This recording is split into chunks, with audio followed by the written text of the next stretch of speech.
এদিকে বন্যা পূর্বাভাস কেন্দ্র জানিয়েছে ফেনীতে মুহুরী ও সিলোনিয়া নদীর পানি বিপদসীমার উপর দিয়ে প্রবাহিত হচ্ছে। এতে ফেনী ও চট্টগ্রামের কিছু কিছু এলাকায় বন্যা দেখা দিতে পারে।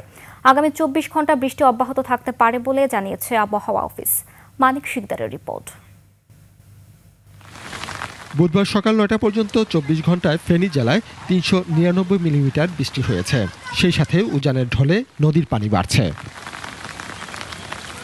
আবহাওয়া অফিস বলছে আগামী 24 ঘন্টায় চট্টগ্রাম বিভাগে ভারী বৃষ্টির আশঙ্কা রয়েছে। এছাড়া ঢাকা, সিলেট, খুলনা সহ সারা দেশে হালকা থেকে মাঝারি কোথাও কোথাও ভারী বৃষ্টি হতে পারে। ঢাকা সহ দক্ষিণাঞ্চলে এখনো অতি ভারী বর্ষণের সংখ্যা রয়েছে, এটা 24 ঘন্টায়। তারপরে যেটা হবে যে অতি ভারী বর্ষণ অনেকটাই কমে যাবে, বৃষ্টি হবে কমে যাবে। সেক্ষেত্রে হয়তো আপনার আগামীকাল 10, 11, 12, 13 তারিখ মোটামুটি এই সময় বৃষ্টি অনেকটা কম থাকবে। তারপর আবার মৌসুমী সক্রিয় হবে, সেই সময় হয়তো আপনার প্রথমে হালকা থেকে মাঝারি, তারপর গ্র্যাজুয়ালি বৃষ্টির মাত্রা বাড়তে থাকবে।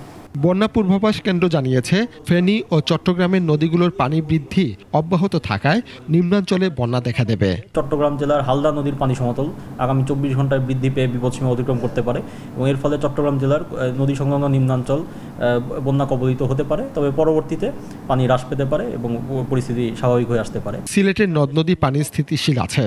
পদ্মা, যমুনা ও মেঘনা নদীর পানি বৃদ্ধি পেলেও এসব নদী সংলগ্ন এলাকায় আপাতত বন্যার সম্ভাবনা নেই। যেসব সকল স্থানে বন্যা কবলিত হওয়ার ঝুঁকি রয়েছে সেসব সকল মানুষকে স্থানীয় প্রশাসনের সহায়তায় আশ্রয় কেন্দ্রে নিয়ে যাওয়ার জন্য কাজ করছে। মানিক শিকদার, 21 টেলিভিশন, ঢাকা।